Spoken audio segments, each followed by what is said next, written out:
اعوذ باللہ من الشیطان الرجیم بسم اللہ الرحمن الرحیم۔ آج ہم بنی اسرائیل کے کچھ لوگوں کا واقعہ بیان کرنے جا رہے ہیں۔ 3 مسافر کہیں جا رہے تھے، راستے میں رات ہو گئی۔ اب کیا کریں؟ سوچا چلو ایک غار میں پناہ لے لیں، آرام سے رات گزار کر صبح کو نکل لیں گے۔ اور وہ تینوں ایک غار میں چلے گئے۔ ابھی کچھ ہی دیر گزری تھی کہ ایک بڑی سی چٹان پہاڑ کے اوپر سے پھسلی اور غار کے منہ پر آ کر رک گئی۔ تینوں حیران کہ اب کیا کریں، یہ بڑی چٹان بھلا ہم سے کیسے ہٹے گی؟ اب تو یہ غار ہم تینوں زندہ انسانوں کی قبر ہے۔ تینوں زندگی سے مایوس سوچنے لگے کہ اب کیا ہونا چاہیے۔ بظاہر تو موت سے بچنے کی اب کوئی صورت نہیں ہے۔ ایک صاحب ان میں سے بولے، بھائی دیکھو، زندگی اور موت خدا کے اختیار میں ہے، اس سے زندگی کی بھیک مانگو۔ سب کے چہرے چمک اٹھے۔ پھر وہ صاحب بولے، ہم میں سے ہر ایک نے زندگی کے کتنے ہی سال گزار لیے ہیں۔ بے شک ہم سے بہت سی کوتاہیاں بھی ہوئیں، لیکن ہر ایک نے کبھی نہ کبھی تو کوئی ایسا کام کیا ہوگا جو صرف اپنے مالک کو راضی کرنے کے لیے ہو۔ ہمارا مالک بڑی قدرت اور طاقت والا ہے۔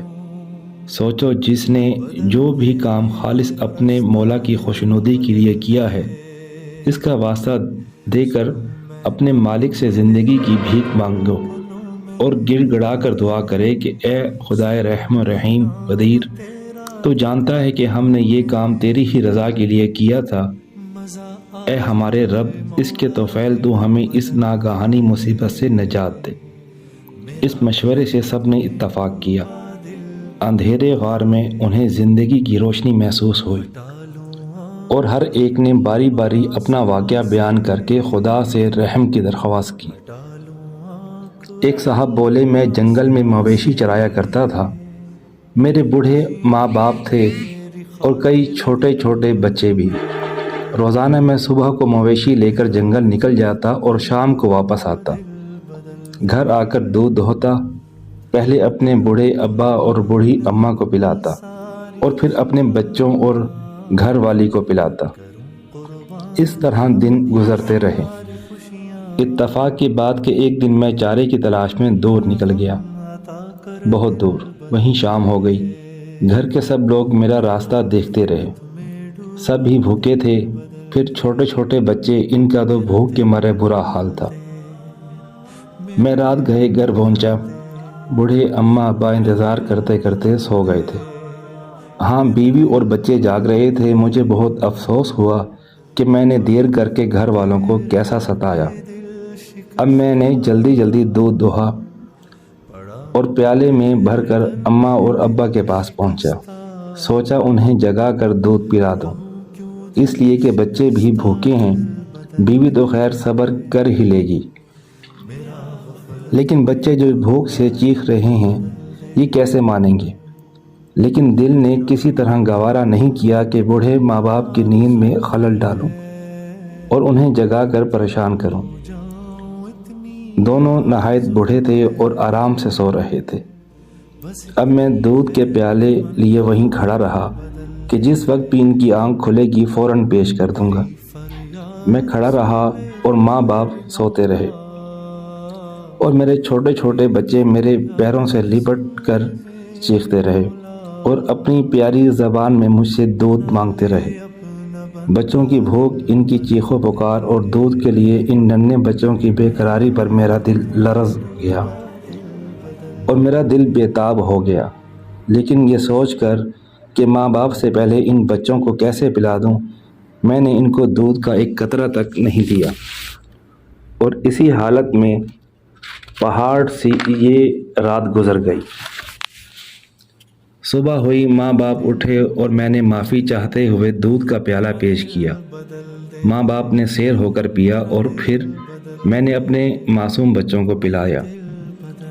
پروردگار تو جانتا ہے کہ میں نے یہ کام محض تیری رضا کے لیے کیا تھا۔ پروردگار تو اس کی برکت سے اس چٹان کو ہٹا دے اور ہمیں اس مصیبت سے نجات دلا دے۔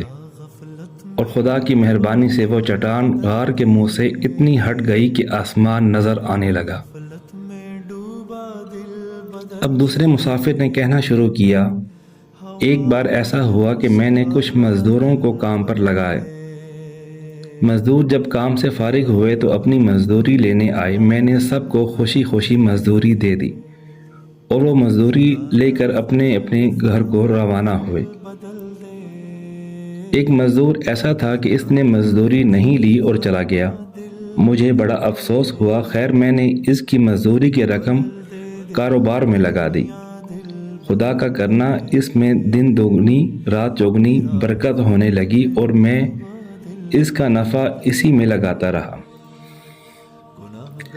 تھوڑے ہی دنوں میں اس رقم سے کئی نوکر، کئی باغ اور کتنے ہی مویشی ہو گئے۔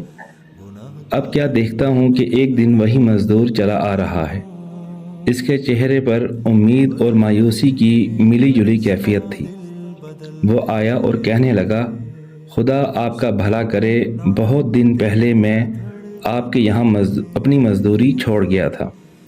اس وقت مجھے بڑی سخت ضرورت ہے۔ خدا کا واسطہ دے کر کہتا ہوں میری مزدوری مجھے دیجیے، اور دیکھیے خدا کا خوف کیجیے، انکار نہ کیجیے گا۔ میں نے نہایت سادگی سے کہا، بھائی میں کیوں انکار کرنے لگا؟ یہ دیکھیے، یہ گائیں، بھینسیں، بکریاں، یہ نوکر چاکر سب کچھ آپ ہی کا ہے۔ آپ اطمینان سے یہ سب چیزیں لیجیے اور اپنے ساتھ لے جائیے۔ یہ سن کر وہ شخص بولا، بھائی خدا سے ڈرو، میرا مذاق نہ اڑاؤ۔ میں نے کہا، بھائی میں ہرگز مذاق نہیں اڑا رہا ہوں، خدا گواہ ہے یہ سب کچھ تمہارا ہے، مجھے اس میں سے ایک ذرہ روکنے کا کوئی حق نہیں۔ بات یہ ہوئی کہ جب آپ اپنی مزدوری چھوڑ گئے تو مجھے فکر ہوئی کہ اس کا کیا کروں۔ آخر کار میں نے سوچ سمجھ کر اس رقم کو کاروبار میں لگا لیا اور خدا نے اس میں برکت دی جو آپ دیکھ رہے ہیں۔ یہ سن کر وہ شخص بہت خوش ہوا اور اپنی گائیں، بھینسیں اور نوکر چاکر لے کر خوشی خوشی چلا گیا۔ پروردگار تجھے خوب معلوم ہے کہ میں نے سب کچھ صرف تیری خوشنودی کے لیے کیا ہے۔ خدایا تو اس عمل کے برکت سے ہمیں اس مصیبت سے نجات دے اور غار کے منہ سے یہ بھاری چٹان اپنی قدرت سے ہٹا دے۔ دعا کرنی تھی کہ چٹان کو خدا تعالیٰ نے غار کے منہ سے کافی ہٹا دیا اور باہر کی روشنی اندر خوب آنے لگی۔ تیسرے مسافر نے کہنا شروع کیا، پروردگار میری ایک چچا زاد بہن تھی، بہت ہی خوبصورت اور بہت ہی حسین۔ مجھے اس سے محبت ہو گئی اور میں اس کی محبت میں بے تاب رہنے لگا۔ ایک دن میں نے اس سے دل کی بات کہہ ہی ڈالی۔ وہ بولی، 120 اشرفیاں دیجیے تب آپ کی خواہش پوری ہو سکتی ہے۔ میں نے محنت مزدوری کر کے رقم اکٹھی کی اور پھر اس کے پاس پہنچا، اس کے ہاتھ پر رقم رکھی اور چاہا کہ اپنی ضرورت پوری کروں۔ وہ عورت بولی، بھائی خدا نے جو مہر لگائی ہے تم اس کو ناجائز طور پر کیوں توڑ رہے ہو؟ یہ سننا تھا کہ مجھ پر ہیبت طاری ہوئی۔ میں نے وہ رقم بھی اس کو بخش دی اور اس گناہ سے بھی باز رہا۔ خدایا تو خوب جانتا ہے کہ یہ سب کچھ میں نے صرف تیری خوشنودی کے لیے کیا۔ اے خدا تو اس عمل کی برکت سے ہمیں اس ناگہانی مصیبت سے بچا لے اور غار کے منہ سے اس چٹان کو ہٹا دے۔ اور غار کا راستہ بالکل کھل گیا۔ سبحان اللہ۔